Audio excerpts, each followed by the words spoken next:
पढ़ेंगे consolidation of Brahmanical and ideology. जो Brahmanical ideology का बेस स्ट्रॉन्ग होने लगा, टेम्पल बेस्ड सेक्टेरियन कल्ट्स के इमर्जेंस हो गया। इसका मतलब है लिंग लिंग लिंग त्रिशूल आदि की पूजा होने लगी और मेमोरी बेस्ड लर्निंग सिस्टम का जन्म हुआ। यानी इसे कहने लगे हम स्मरता और स्मृति।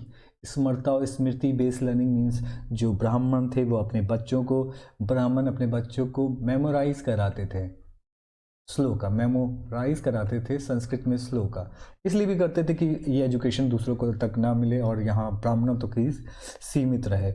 और इसी गुप्ता पीरियड के दौरान हिंदुइज्म ने अब एक्वायर किया अपना जो प्रेजेंट शेप है, उस समय उसने एक्वायर कर लिया it's present shape during Gupta period. ये एक इम्पॉर्टेंट काम हुआ। गुप्ता रूलर्स ने क्या किया, दे गेव पैट्रोनिज्म टू भगवतिज्म। भगवतिज्म को इन्होंने पैट्रोनाइज दिया और को छत्र छाया दी। और भगवतिज्म आइडेंटिफाई हम लोग करते हैं वैष्णविज्म से। और वैष्णविज्म क्या है, वर्शिपिंग ऑफ लॉर्ड विष्णु और उनके which was centred around Lord Vishnu and his 10 incarnation. उनके 10 अवतार के इर्द गिर्द घूमती थी वैष्णविज्म और उनकी पूजा। और लॉर्ड विष्णु को आइडेंटिफाई किया गया है लॉर्ड कृष्णा वासुदेव से, और जो ऋषि ट्राइब को बिलोंग करते थे, ऋषि ट्राइब। और lord Krishna gave famous sermon of Bhagavad Gita to Arjuna in Mahabharata. ये एक इम्पॉर्टेंट बात हुई। और इसी समय आइडल वर्शिप अपने पूर्ण रूप में थी, बहुत ज़्यादा विस्तार हो गया था आइडल बुद्ध पूजा का। और उसके बाद करते हैं कि इनकारनेशन ऑफ लॉर्ड विष्णु, उनके 10 अवतारों के बारे में पुरानास ने उनकी अच्छी बातें लिखी, उनकी वर्च्यूज़ लिखी of each incarnation to popularize each incarnation of.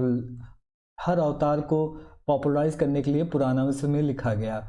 और गुप्ता एम्पायर के एंड होते होते लॉर्ड विष्णु ट्रिनिटी के मेंबर हो गए। ट्रिनिटी के मेंबर कौन कौन हो गए? ट्रिनिटी शिवा, विष्णु एंड ब्रह्मा, ये ट्रिनिटी हो गए।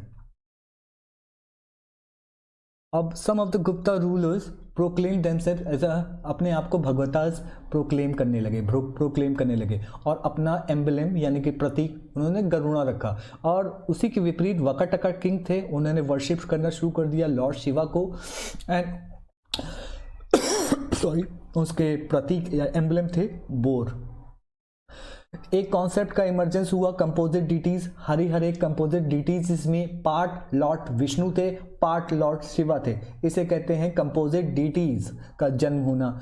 एक और कॉन्सेप्ट का जन्म हुआ या इमर्जेंस हुआ, वो है रिलीजियस सिंक्रेटिज्म। इसका मतलब है दो रिलीजन का इंटरमिक्सिंग, जैसे हिंदुइज्म और बुद्धिज्म का इंटरमिक्सिंग।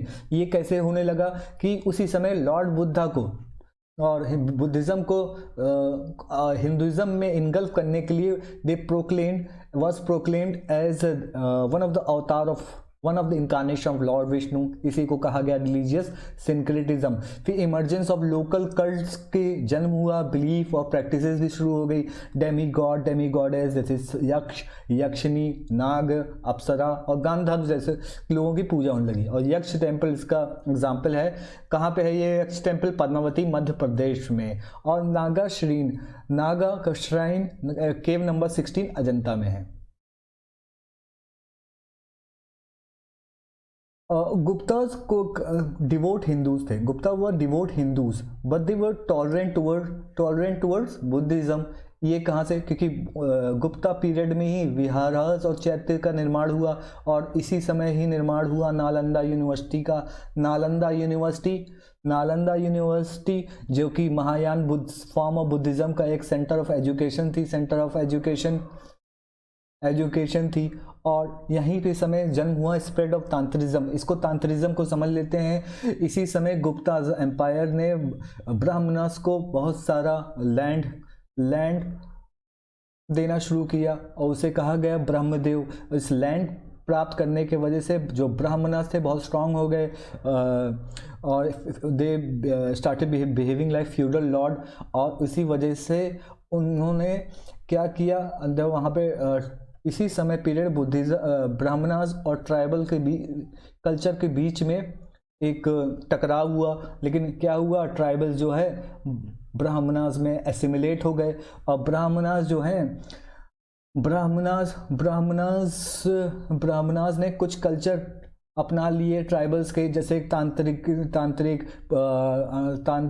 प्रैक्टिसेस, योगिक प्रैक्टिसेस, और योगिक प्रैक्टिसेस के साथ साथ फियरफुल डीटीज की पूजा, सेक्सुअल राइट्स, ये सब होने लगा tantrism. Because of the land rot, because of the Brahmanas were becoming strong and they were engulfing tribal people, tribal chief and foreigners. That was the reason of spread of tantrism. अब science and technology की बात कर लेते हैं। Gupta period के समय science और technology अपने सबसे उत्कर्ष, अपने सबसे जेनिथ पे थी, सबसे हाई स्टेटस पे थी, हाई पॉइंट पे। अगर पिरामिड में हाई, यहाँ पे अगर सबसे ऊपर थी। यहाँ पे सबसे बड़ा इंपॉर्टेंट कंट्रीब्यूशन दिया था आर्यभट्ट। जब जीरो दिया मेरे भारत ने, तब दुनिया को गिनती आई। वही मैथमेटिशियन है, यही मैथमेटिशियन है, एस्ट्रोनॉमर है, जिन्होंने भारत को जीरो दिया और दुनिया को जीरो दिया और हम चांद पे पहुंचे। इन्होंने आर्यभट्टिया लिखी, वर्ल्ड को जीरो दिया मेरे भारत ने। और डेसिमल सिस्टम अगर ना देते तो चांद पे जाना और प्लानिटरी जो आज नासा इतनी एक्सप्लोरेशन कर रही है वो सब नहीं कर पाती स्पेस में। और बहुत इंपॉर्टेंट फार्मूलेस दिए कैलकुलेशन के, एरिया ऑफ सर्कल का, ट्राइंगल का, क्वाड्रेंगल का, ये सब निकालने का दिया आर्यभट्ट ने। He gave real cause of Eclipse के रियल कॉज क्या होता है उन्होंने बताया। पहले लोग समझते थे कि अर्थ जो है सन स्टेशनरी है और अर्थ स्टेशनरी है और सन उसके आगे पीछे रिवॉल्व करता था। इस बात को गलत साबित किया आर्यभट्ट ने।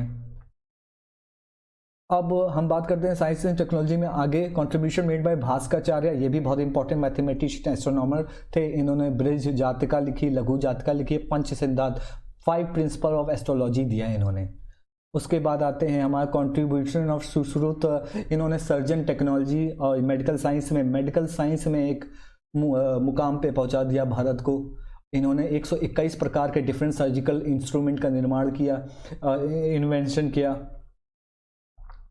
और इन्होंने कैटरैक्ट सर्जरी की, स्टोन कैसे किडनी से निकालते हैं, ये सब किया। इन्होंने metallurgy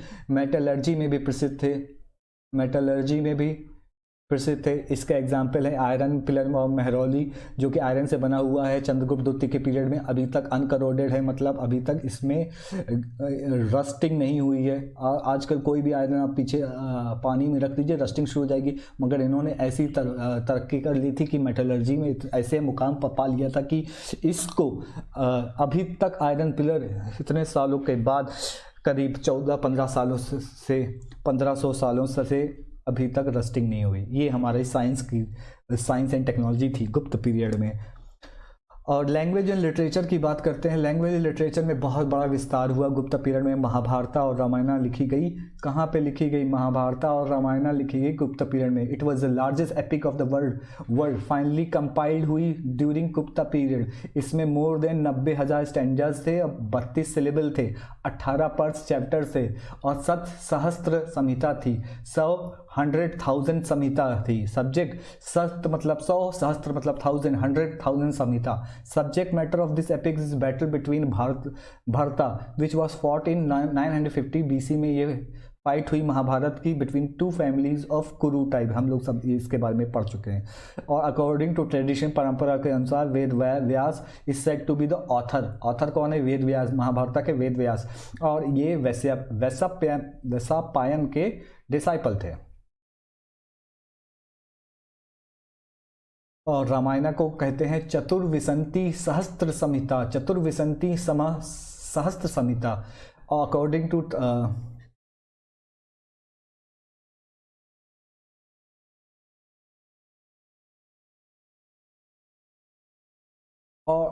the author of this stage was Valmiki. Ramayana के जो ऑथर थे उन्हें वाल्मीका उनके ऑथर थे। इस बुक में करीब 7 चैप्टर हैं और 24,000 वर्ड्स हैं और finally compose during Gupta age. Other text है कुमारदास ने लिखी, जानकी हरन भारवी ने लिखा, Kirat Arjuniyam, combat between Arjun and lord Shiva Bhairavi ने लिखी, भाटी ने लिखी भाटी काव्य। और माख लिखा शिशुपाल वध, इसके बारे में हम लोग पढ़ ही चुके हैं और टीवी पे देखी हुई। बाणभट्ट ने हर्षचरित लिखी, विल्हन ने विक्रमदेव चरित लिखी और संध्या करुणानिधि लिखे रामचरित्र। विशाख दत्त ने मुद्राक्ष एवं सुद्रका ने लिखा जीवन। इसके बाद हम पार्ट 3 में पढ़ेंगे आर्ट एंड आर्किटेक्चर में क्या हमारा गुप्ता पीरियड में विस्तार हुआ, इस बारे में पढ़ेंगे। Thank you.